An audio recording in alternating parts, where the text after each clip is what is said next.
कैसे हैं आप लोग? आशा करते हैं अच्छे होंगे। तो एक नई वैकेंसी निकल कर आ रही है जो कि सीआरपीएफ में है और सीआरपीएफ में कांस्टेबल पोस्ट के लिए है। कांस्टेबल में technical and tradesman and pioneer post है और ये कांस्टेबल का है, मेल फीमेल दोनों का पोजीशन रखा गया है और अच्छा खासा वैकेंसी है। 9175 वैकेंसी जो है वो निकली हुई है। तो कब से स्टार्ट होगी, क्या होगी, पूरा प्रोसीजर आज इस वीडियो में हम आपको बताने वाले हैं। तो चैनल पर जो लोग नए होंगे उनसे अनुरोध है कि चैनल को सब्सक्राइब जरूर कीजिएगा और वीडियो को लाइक भी जरूर कीजिएगा। तो जल्दी जल्दी चलिए हम देख लेते हैं। तो पहले ये समझ लीजिए, date of submission of online application यानी कि फॉर्म भरने का जो स्टार्ट होगा वो 20/4/2026 से 20 अप्रैल से आप लोग फॉर्म इसके लिए भर सकते हैं। लास्ट डेट जो रखा गया है वो 19 मार्च तक रखा गया है, यानी कि 20/4 से लेकर 19 मार्च के बीच में आपको फॉर्म को है भर लेना है। चलिए आगे बात कर लेते हैं। देखिए, इसमें जो आपका सिलेक्शन होगा वो पीईटी एग्ज़ाम होगा, देन फिर पीएसटी एग्ज़ाम होगा, फिजिकल स्टैंडर्ड टेस्ट, और देन फिर कंप्यूटर बेस्ड टेस्ट होगा, सीबीटी होगा, देन फिर ट्रेड टेस्ट होगा, उसके बाद डॉक्यूमेंट वेरिफिकेशन डीवी होगा, देन फिर मेडिकल एग्जामिनेशन होगा। तो कैसे क्या होगा पूरा वीडियो में बताने वाले हैं, तो लास्ट तक बने रहिएगा और देखते रहिएगा। देखिए, फॉर्म जो है वो आपको ऑनलाइन फिल करना है, ऑफलाइन नहीं भेजना है। और यहाँ पे आप देख सकते हैं कि फिजिकल इफिशियंसी टेस्ट पहले होगा, देन फिर फिजिकल स्टैंडर्ड टेस्ट होगा, उसके बाद कंप्यूटर बेस्ड टेस्ट सीबीटी होगा, फिर आपको ट्रेड या स्किल टेस्ट कहा जाता है वो होगा, फिर डीवी होगा, डॉक्यूमेंट वेरिफिकेशन होगा, फिर से डिटेल मेडिकल एग्जामिनेशन होगा, डीएमई होगा, फिर रिव्यू मेडिकल एग्जामिनेशन होगा, तो आरएमई जिसे कहा जाता है वो होगा। ये आपका सिलेक्शन का प्रोसीजर रहने वाला है, यानी स्टेप रहने वाला है। इस तरह से आपका सिलेक्शन का स्टेप होगा। देख लीजिए, आपको कंप्यूटर बेस्ड जो टेस्ट होगा सीबीटी होगा वो इंग्लिश और हिंदी दोनों लैंग्वेज में कंडक्ट कराया जाएगा। आगे देख लीजिए, यहाँ पे आप देख लीजिए, final selection will be made on the basis of marks obtain in computer based test, यानी कि सीबीटी पे आपका जितना नंबर आया रहेगा, सीबीटी में जितना प्राप्तांक आपको मिला रहेगा उसी पर जो है सिलेक्शन डिसाइड होगा फाइनल। यानी कि पीईटी पीएसटी जब आप निकाल लेंगे देन सीबीटी होगा और सीबीटी में आपका जितना नंबर रहेगा वही आपको मेरिट लिस्ट में सिलेक्शन दिलाएगा। तो सीबीटी में अच्छा खासा स्कोर कीजिएगा देन ही आपका फिर सिलेक्शन होने वाला है, सिर्फ पीटी पीएसटी निकाल लेने से सिलेक्शन नहीं होगा। चलिए आगे देख लीजिए, the candidate should bring 2 colour print out of admit card at the time of each stage of examination on 1 copy of admit card will be handed over the examination centre, यानी कि 2 copy आपको जो है वो print out निकालना है admit card का और आगे के स्टेप के लिए, और एक जो एडमिट कार्ड है वो आपको एग्जामिनेशन सेंटर पर ही जमा कर लिया जाएगा। और जो भी प्रिंट आउट निकालिएगा वो कलर प्रिंट होना चाहिए, रंगीन होना चाहिए, और रंगीन एक अपने पास रख लीजिएगा क्योंकि एक जो है वो एग्जामिनेशन सेंटर पर जमा करवा लिया जाएगा। पे स्केल देख लीजिए, सैलरी जो आपको मिलने वाली है वो 21,700 से 69,100 रुपये मिलेगी, यानी कि लेवल 3 का जॉब है, कांस्टेबल का जॉब लेवल 3 का होता है, तो इतना ही सैलरी आपको देखने को मिलेगा। वैकेंसी की बात कर ले तो देखिए, टोटल वैकेंसी जो है वो आपको 9175 है, जिसमें मेल के लिए 9096 पोस्ट है और फीमेल के लिए 79 पोस्ट है, 79 है। और यहाँ पे आप अपना कैटेगरी वाइज देख सकते हैं कि कितना पोस्ट है। मैं यहाँ पे थोड़ा जूम कर दे रहा हूँ, यहाँ पे आप देख सकते हैं। तो यहाँ पे थोड़ा देख लीजिए कि सबसे ज़्यादा पोस्ट किस किस में है। तो यहाँ कैटेगरी वाइज अपना देख लीजिएगा कौन से पोस्ट में कितना वैकेंसी है। तो यहाँ यहाँ अरुणाचल प्रदेश में देख लीजिएगा, अंडमान निकोबार में यहाँ देख सकते हैं। अरुणाचल प्रदेश में देखिए अच्छा खासा 504 पोस्ट है और इसमें आप देख लीजिएगा कि किस किस पोजीशन में कितना वैकेंसी है। ठीक है, ये आप जिस स्टेट से होंगे वो आप अपना देख लेंगे। बिहार से बात कर लेंगे तो ब्रास बैंड के लिए 8 पोजीशन है, बार्बर के लिए 1 और 9 है, 19 है, और ब्यूगलर के लिए 100 वैकेंसी है, कोबलर के लिए 8 वैकेंसी है, कुक के लिए 121 वैकेंसी है, कारपेंटर के लिए 9 वैकेंसी है, ड्राइवर के लिए 242 वैकेंसी है, माली के लिए 13 वैकेंसी है, मोटर मैकेनिकल व्हीकल के लिए 35 वैकेंसी है, पाइप बैंड के लिए 1 वैकेंसी है, पेंटर के लिए 6 वैकेंसी है, सफाई कर्मचारी का 47 वैकेंसी है, टेलर का 12 वैकेंसी है, वाटर का कैरियर का आपको 42 वैकेंसी है, वाशरमैन का आपको 31 वैकेंसी है। तो सभी पोस्ट का क्या क्या काम होता है इस पर हम एक सेपरेट वीडियो बना देंगे और समझा देंगे कि किस पोस्ट में आपको क्या काम करना पड़ेगा। तो जो लोग चैनल पर नए होंगे उनसे अनुरोध है कि चैनल को सब्सक्राइब जरूर कर लीजिएगा। ऐसे आप सभी जहाँ से आप होंगे, जिस स्टेट से, आप अपना वैकेंसी देख लीजिएगा। मैं यहाँ पर रोक रहा हूँ, ठीक है। और ये PDF मैं आपको टेलीग्राम पर डाल दूंगा, वहाँ से भी आप देख सकते हैं, ठीक है। और यहाँ पे फीमेल का पोस्ट है, तो फीमेल के लिए आप कितना वैकेंसी है वो देख लीजिएगा।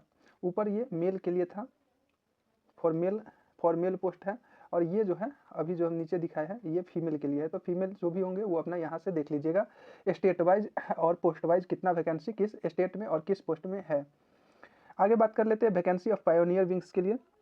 तो पायोनियर विंग्स के पोस्ट हैं जो 20 पोस्ट है और वो सिर्फ मेल के लिए ही हैं, और ये भी पायोनियर का पोस्ट कांस्टेबल का ही होता है, तो ये आप ध्यान रखिएगा। और इसमें भी पोस्ट देख लीजिएगा, मेसन का है और इलेक्ट्रीशियन का है, तो टोटल जो है वो 20 वैकेंसी है और ये सिर्फ मेल ही फिल करेंगे। आगे देख लीजिए, आगे और बात कर लेते हैं। देखिए एज लिमिट की थोड़ा बात समझ लीजिए कि एज लिमिट जो है कांस्टेबल ड्राइवर के लिए आपको 21 से 27 वर्ष के बीच में होनी चाहिए, ठीक है।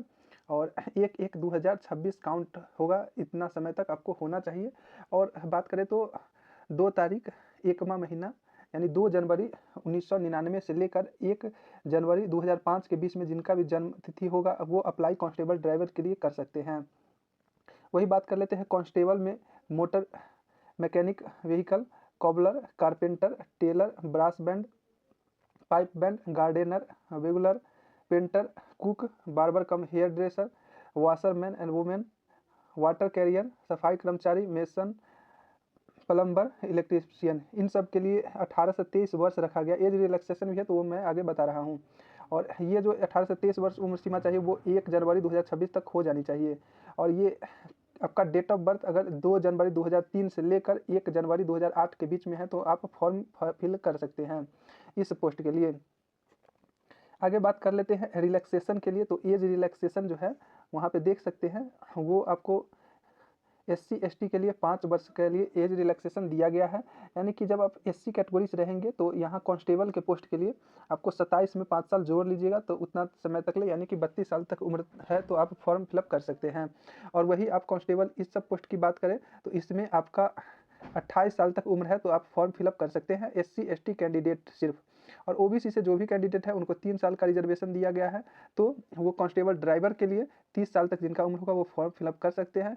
और कांस्टेबल में ये सब जो पोस्ट है इसमें पोस्ट के लिए अप्लाई करना चाहते हैं तो 26 साल तक उम्र है तो वो फॉर्म फिलअप कर सकते हैं। एक सर्विस मैन के लिए भी यहाँ पे आप देख सकते हैं 3 ईयर का है। और children and dependent of victim is killed in the 1984 rights में जो है उनको 5 ईयर का दिया गया है। तो यहाँ पे ऐसे देख सकते हैं कि किन कैटेगरी से आप आते हैं। आगे और बात कर लेते हैं, डिटेल से हम एक वीडियो बनाएंगे और सभी चीज़ों को सेपरेट वीडियो में बताते चलेंगे। देखिए प्रोसीजर आप समझ लीजिए कि procedure of certification and format of certificates, यानी कि किस फॉर्मेट में सर्टिफिकेट होनी चाहिए SC ST OBC के लिए वो समझ लीजिए। देखिए यहाँ पे स्पष्ट रूप से लिखा हुआ है, फॉर्म भरने से पहले इस चीज़ को फुलफिल कर लीजिएगा। Prescribe format when such certificate are sought by CRPF के वेबसाइट पर भी आपको मिल जाएगा। प्रिस्क्राइब फॉर्मेट है SC ST OBC EWS के लिए, उस फॉर्मेट में ही आपको बनाना है। और देन कैटेगरी का जो प्रमाण पत्र होगा वो उसी फॉर्मेट में बनाना है जो कि CRPF द्वारा दिया गया है। मैं वो वीडियो में ला दूंगा और उसमें समझा दूंगा और वो आपको फॉर्मेट भी डाल दूंगा टेलीग्राम पे, ठीक है। और यहाँ पे देख सकते हैं will not be entered and their candidature application will be considered under unreserved category. अगर आप उस फॉर्मेट में नहीं बनवा के ले जाएंगे तो आपको UR में काउंट कर लिया जाएगा, यानी कि जनरल में आपको काउंट कर लिया जाएगा। तो जो भी SC ST कैंडिडेट होंगे OBC EWS होंगे वो CRPF के प्रिस्क्राइब जो फॉर्मेट है उसमें ही अपना कैटेगरी का सर्टिफिकेट बनवा लीजिएगा, देन आप फॉर्म अप्लाई कीजिएगा। देखिए क्रूशियल डेट क्या रहेगा सर्टिफिकेट के लिए, वो भी बहुत सारे होते हैं जो CRPF के अदर वैकेंसी देखे होंगे तो वो बना कर रखे होंगे। तो वो लोग अगर सोचते हैं कि पिछला बना हुआ है तो वो चल जाएगा, तो हाँ चल जाएगा। लेकिन ये देख लीजिए डेट जो है आपको 19/5/2026 तक का होना चाहिए, यानी 19/5/2026 तक आपका जो है OBC SC ST EWS बना होना चाहिए। इसके बाद का अगर बना रहेगा तो वैलिड नहीं होगा। और लगभग 1 साल के अंदर का ही 2026 का ही रहना चाहिए, ये बात आप समझ लीजिएगा। 2026 में ही बना होना चाहिए SC ST OBC या EWS। 2025 का होता है कि कहीं कहीं जगह पे नहीं लिया जाता है, इसीलिए आप 2026 का ही लेटेस्ट बनवा लीजिएगा अगर नहीं बना होगा तो। देन आप फॉर्म फिलअप कीजिएगा। आगे बात कर लेते हैं एजुकेशनल क्वालिफिकेशन की। तो एजुकेशनल क्वालिफिकेशन में आप देख सकते हैं कि ड्राइवर अगर पोस्ट के लिए आप अप्लाई करना चाहते हैं तो ड्राइवर में एजुकेशनल क्वालिफिकेशन रखा गया है minimum matriculation and equivalent from a recognised board और university recognised of the central और स्टेट गवर्नमेंट, यानी CBSE हो या स्टेट गवर्नमेंट का हो, जैसे BSEB हो गया, चाहे जो भी स्टेट का हो तो दोनों चलेगा। और साथ में ड्राइवर के लिए टेक्निकल क्वालिफिकेशन भी जरूरी है। टेक्निकल क्वालिफिकेशन में आपको should past heavy transport vehicle driving licence होना चाहिए, should be pass of driving test at a time of recruitment, या ड्राइविंग टेस्ट पास भी आपको होनी चाहिए। आगे नेक्स्ट देख लीजिए मैकेनिकल मोटर व्हीकल के लिए एजुकेशनल क्वालिफिकेशन वो रखा गया है मिनिमम मैट्रिकुलेशन और या 10th class pass in 10+2 examination system from a recognised board of university equivalent. साथ में टेक्निकल क्वालिफिकेशन की बात कर ले तो 2 ईयर का इंडस्ट्रियल ट्रेनिंग इंस्टीट्यूट ITI होनी चाहिए आपके पास, ये आप ध्यान रखिएगा। और ये होना चाहिए मैकेनिकल मोटर व्हीकल में, और साथ में आपको 1 ईयर का प्रैक्टिकल एक्सपीरियंस भी ज़रूरी है कि जिस फील्ड से है उस फील्ड के लिए आपको एक्सपीरियंस भी ज़रूरी है मैकेनिकल मोटर व्हीकल में। या आपके पास नेशनल और स्टेट अप्रेंटिसशिप है सर्टिफिकेट है, और मैकेनिकल मोटर व्हीकल ट्रेड भी है और 3 ईयर ड्यूरेशन वाला, तो आप इसके लिए एलिजिबल है। लेकिन साथ में 1 ईयर का प्रैक्टिकल एक्सपीरियंस आपके पास होना चाहिए फील्ड ऑफ कंसर्न्ड ट्रेड, यानी कि इस फील्ड में आपको 1 ईयर का प्रैक्टिकल एक्सपीरियंस भी होना ज़रूरी है। फॉर ऑल अदर ट्रेड्समैन, इस अलावा यानी कि आपको ड्राइवर और मैकेनिकल मोटर व्हीकल पोस्ट के अलावा जितने भी पोस्ट है उस सब के लिए क्वालिफिकेशन रखा गया है मैट्रिकुलेशन और equivalent from a recognised board और यूनिवर्सिटी। और टेक्निकल क्वालिफिकेशन साथ में ज़रूरी है, और उसमें भी आपको must be proficient and worked in respective trades, यानी जिस ट्रेड्स का है उसमें आपको वर्क किया होना चाहिए। पायोनियर विंग मेसन और इलेक्ट्रीशियन का जो पोस्ट है उसके लिए मैट्रिकुलेशन और इक्विवेलेंट पोस्ट को रखा गया है, और साथ में टेक्निकल क्वालिफिकेशन भी रखा गया है जिसमें आपको 1 year experience in respective trades like masonry और इलेक्ट्रीशियन, यानी 1 ईयर का एक्सपीरियंस भी आपको चाहिए इसी सेक्टर में। तो 1 ईयर का एक्सपीरियंस चाहिए मेसनरी एंड इलेक्ट्रीशियन सेक्टर में, और जो है वो preference will be given to those having certificate of trade from recognised industries training institute. इसमें ये भी टेक्निकल क्वालिफिकेशन है, तो आप फॉर्म फिलअप कर सकते हैं। एप्लीकेशन फ़ीस की बात कर ले तो आपको एप्लीकेशन फ़ीस 100 रुपये देना है, और ये आपको जनरल EWS और OBC से अगर आते हैं तो 100 रुपया फीस देना है। अगर आप SC ST और फीमेल है तो इनके लिए और एक सर्विसमैन के लिए छूट दिया गया है।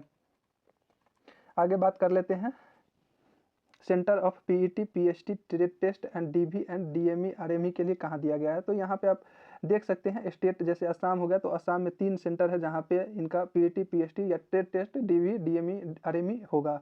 वही बिहार में 2 जगह होगा, एक झापा में पड़ता है CRPF कैंप वो, और एक पड़ता है मोकामा घाट पटना में पड़ता है वो। ये 2 जगह पर ही आपको PET PST लिया जाएगा, यानी कि जो भी आप लोगों का स्टेट में CRPF का सेंटर होगा ग्रुप सेंटर, वहीं पर आपका PET PST ट्रेड टेस्ट ये सब होगा। यहाँ पे आप देख सकते हैं जिस भी स्टेट से होंगे वो अपना आप देख लीजिएगा कि कहाँ पर ये चीज़ सब होंगे। चलिए अब आगे बात कर लेते हैं centre city of computer based test. तो ये कंप्यूटर बेस्ड टेस्ट आपके अपने राज्य में ही कहीं भी ले लिया जाएगा, और ये डिपेंड करेगा जैसे will be decided as the number of candidate qualified in the PET PST as all PET PST qualified candidates will be shortlisted for CBT, यानी कि जो PET PST पास कर लेंगे उनको CBT के लिए शॉर्टलिस्ट किया जाएगा। और ये CBT जो होगा वो आपके अपने ज़िला में नहीं आपके स्टेट में ही होगा। बायोमेट्रिक के बारे में बात कर ले तो बायोमेट्रिक जो है आपको PET PST में लिया जाएगा। तो ध्यान रखिएगा अगर आप किसी और को अपने जगह पे भेजते हैं तो देन फिर आप एग्ज़ाम के समय में पकड़े जाइएगा, तो इसके लिए खुद से ही जाइएगा। आगे बात कर लेते हैं scheme of examination for constable technical and tradesman and pioneer के लिए। फिजिकल इफिशियंसी टेस्ट पहले होगा PET, फिर उसके बाद फिजिकल स्टैंडर्ड्स टेस्ट होगा, यानी कि अगर PET आप निकाल लेंगे जो रनिंग वगैरह होगा वो, देन आप PST के लिए एलिजिबल होंगे, और PST हाइट मेजरमेंट ये सब जो होता है वो होगा। और ये चीज़ सब जो होगा रनिंग वगैरह वो RFID के लगाकर ही किया जाएगा, ये आप ध्यान रखिएगा। तो फिजिकल PET के बारे में थोड़ा समझ लीजिए कि फिजिकल इफिशियंसी टेस्ट कैसे होगा।